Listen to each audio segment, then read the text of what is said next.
Punjab assembly तहलील होगी या नहीं होगी, ये मम्मा जो है वो लाहौर हाई कोर्ट ने अब हल कर दिया है। लाहौर हाई कोर्ट ने गवर्नर ने जो डीनोटिफाई किया था वज़ीर आला पंजाब चौधरी परवेज़ इलाही को, उसको जो है वो बहाल कर दिया गया है और साथ में एक अंडरटेकिंग भी ली है कि अगर आप असम्बलियाँ तहलील नहीं करते तो हम आपको बहाल कर देते हैं। अब इस सूरत हाल पर अज़मा ज़ाहिद बुखारी हैं, रुकन पंजाब असम्बली हैं, पाकिस्तान मुस्लिम लीग नवाज़ की पंजाब की तर्जमान हैं, इनसे बात करेंगे। कल के फ़ैसले को किस तरह से देखती हैं? फ़ैसला यूँ लगता है समझ नहीं आ रही ये मिठाइयाँ पीटीआई वाले बांटें या नून लीग वाले बांटें, क्योंकि नून लीग चाहती थी कि असम्बलियाँ तहलील ना हो, अब उन्होंने अंडरटेकिंग भी दे दी है। नहीं, नून लीग वाले तो चलें, वो तो बांट सकते हैं, उनके पास एक ऑप्शन है, बिकॉज हमने असम्बलियाँ तोड़ने से रोकनी थी, हमने रोक ली। पीटीआई को तो जहर की मिठाई खानी चाहिए, उनको जो है वो शर्म से डूब से मर जाना चाहिए कि उन्होंने जुम्मे को जो है 2 असम्बलियाँ जो है वो डिज़ोल्व करने का फ़ैसला किया था, लेकिन वो नहीं कर सके और हमने उनको रोक लिया।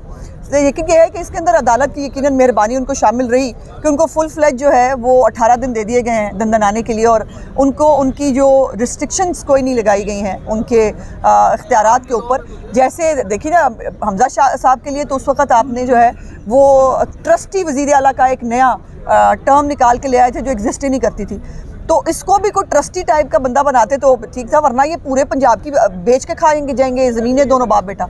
और इनको जो है वो 18 दिन ख़जानों के मुंह खोल कर जो है वो लोगों को ब्राइब करने का मौका मिलेगा, और जो है बाकी तमाम इंसाफ जो है वो छुट्टी पर रहेगा, और इंसाफ जो है उसको ठंड लग रही है। तो अच्छा, ये चीज़ भी देखने को नज़र आई, अगर मुस्लिम लीग की नवाज़ या कोई पटिशन दायर करती है तो वो ज़रा रुक जाती है, और दूसरी तरफ मुस्लिम लीग पाकिस्तान तहरीक इंसाफ कोई पटिशन दायर करती है तो उस पर फ़ौरन हेयरिंग हो जाती है। इस पर भी आप कुछ कहना चाहेंगी?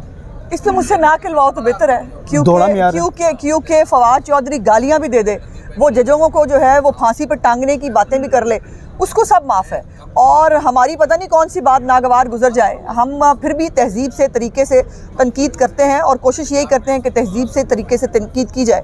लेकिन बातें तो देखिए देखने की हैं। अब 4 महीने से स्पीकर पंजाब असम्बली जो खुद सीक्रेट बैलेट की धज्जियाँ उड़ाकर आज भी स्पीकर बना हुआ है, वो तो खुद स्पीकर ही नहीं है, बिकॉज उसका इलेक्शन नल एंड वॉइड है।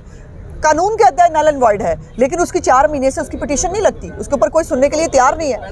तो इसके ऊपर मैं अब क्या कहूँ, सवाए अफसोस के इजहार के और जो है वो शर्मिंदगी के, और क्या कहा जाए। अच्छा, एक तरफ आपका ये केस सामने आता है जिसके लिए 11 जनवरी रखी गई, उससे पहले 9 जनवरी को एक बड़ा अहम केस है साबिक़ वज़ीर आज़म इमरान खान की नाअहली के मुतल्लिक। तो यही बातें आ रही हैं कि उनको नाअहल कर दिया जाए, फिर गिरफ्तारी की सिचुएशन होगी, तो क्या आपको लगता है कि देखो, नाअहल तो उनको इन एनी केस होना पड़ेगा ना, ये नहीं है कि हमारी ख्वाहिश है, हमने कोई लिस्ट नहीं बनाई, हमारा कोई वो नहीं प्रोग्राम नहीं है कि इसको नाअहल करना है, लेकिन उसने अपनी करतूतों से नाअहल होना है। अगर उन्होंने अपनी बेटी छुपाई है कागजात नामजदगी के अंदर, तो उसको मतलब उसको नाअहल होना पड़ेगा, इसमें हमारी चॉइस नहीं है। अगर तोशा खाना से जो है चूहा और चूहिया जो है उन्होंने अरबों रुपए खाए हैं, तो उसके ऊपर नाअहली उसमें मैं क्या कर सकती हूँ। और फिर यह है, अगर फ़ॉरेन फंडिंग आपने ली है, आपने यहूदियों से, इंडियन से, आपने अमरीकी कंपनियों से अगर आपने फ़ंड्स लिए हैं, तो आपको नाअहल होना पड़ेगा। इसमें कोई कुछ नहीं कर सकता। ये तमाम केसेस हमने बनाए नहीं हैं, ये इमरान खान की करतूतों ने जो है वो डेवलप किए हैं, तो इस पर हमारा कोई लेना देना नहीं। आप कानूनी और आइनी नुक्ता भी जानती हैं, नज़र भी काफ़ी रखती हैं, स्टूडेंट ऑफ लॉ भी हैं। ये बताइएगा कि उन्होंने कहा कि वज़ीर आला को नहीं कहा गया एतमाद का वोट लेने के लिए, वो स्पीकर को लिखा गया। इस हवाले से आइनी और कानून क्या कहते हैं? चवले मार रहे हैं, मतलब ऐसे नहीं होता।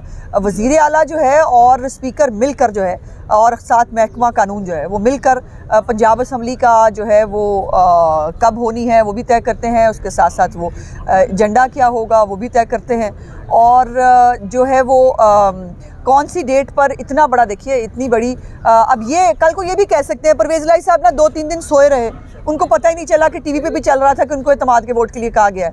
मतलब चवलों वाली बात है, एक फजूल ऑब्नॉक्शियस बात है कि जिसको ये प्लीड कर रहे हैं कि वज़ीर आला जो है वो 10 दफ़ा जाके ज़मान पार्क में जो है वो सजदे बजा ला रहा है, लेकिन उसको ये नहीं पता कि मुझे एतमाद का वोट लेने के लिए कहा गया है। अब नंबर गेम के हवाले से बता दें, आप लोगों की नंबर गेम मुकम्मल है। एतमाद के वोट के बाद 2 जो दरखास्तें रेजोल्यूशंस हैं जो स्पीकर और डिप्टी स्पीकर के ख़िलाफ़ भी आप लोगों ने दायर कर रखी हैं, तो कितने पुरुमीद हैं?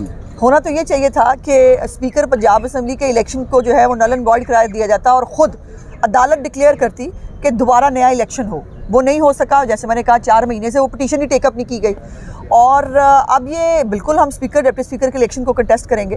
और लेकिन उससे पहले जो परवेज़ इलाही इमरान खान है उनको पंजाब असम्बली से एतमाद का वोट लेना है। और आर्टिकल 130 क्लॉज 7 जो है वो उससे जान नहीं छुड़ाई जा सकती, वो उससे जान नहीं छुड़ाई जा सकती, ये जो मर्जी कर लें। सो एतमाद का वोट पहले ये लेंगे। और आप देखें ना, ये भी 2 नंबरी है। आप मुझे फिर कहें कि उनको पता नहीं है, अब स्पीकर ने ये भी डिसाइड करना है कि स्पीकर का इलेक्शन किस दिन होगा, डिप्टी स्पीकर का इलेक्शन किस दिन होगा। और वो जो है बिल्कुल परवेज़ लाई से पूछे बगैर, वो कहीं से चेक किए बगैर, इतने जोगे सप्तान साहब होते ना तो और बात क्या थी। अच्छा, आखिर में ये बता दें कि इस वक्त पंजाब असम्बली का यह मामला है, वहाँ का मामला है, इस वक्त इलेक्शन की तैयारियां भी अपनी अपनी जगह हैं। तो पार्टी की जो क़यादत है, नवाज़ शरीफ, मरीम नवाज़, हमजा शहबाज, उनका कहा तो यही जा रहा था कि जनवरी में वापस आ जाएंगे। तो क्या कोई तारीख फाइनल हो सकी है, ये कब तक वो वापसी? नहीं, अभी तक कोई तारीख फाइनल नहीं है, लेकिन ये बात तय है कि जनवरी हो या फरवरी हो, मियाँ साहब को, मरीम साहब को वापस आना है। और इसमें कोई दूसरी राय नहीं जा सकता है, मेरा नहीं ख्याल। देखो, हम भी अपने सियासी कार्ड, सियासी हालात देख के करेंगे ना।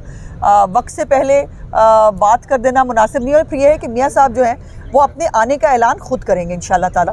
और मियाँ साहब ने आना है, को मतलब इमरान खान थोड़ी है कि जो है वो जिसके साथ वालों को पता नहीं होता वो क्या कर रहा है। सो मियाँ साहब खुद ऐलान फरमाएंगे और हम पूरी पार्टी जो है वो बाजमात मियाँ साहब को लेने जाएंगे। उसको एक होता ना वज गज के लेके आएंगे, ऐसी क्या बात है। भरपूर इस्तकबाल किया जाए। अपने गुफ्तगू सुनिए तर्जमान पंजाब हुकूमत अज़मा ज़ाहिद बुखारी की, जो पूरी उम्मीद है कि पार्टी क़यादत भी पंजाब की जो है मुस्लिम लीग नवाज़ की जो है वो तर्जमान है अज़मा ज़ाहिद बुखारी। गुफ्तगू सुनी है आपने, और इनका कहना है कि कल का जो फ़ैसला है वो उनको एक मौका मिल गया है कि वो फिर से जो है वो बोलियाँ लगा सकें और पंजाब में जो सूरत हाल है, सियासी गैर यकीनी जो सूरत हाल है, उसके जो ज़िम्मेदार है वो इमरान खान है। जी।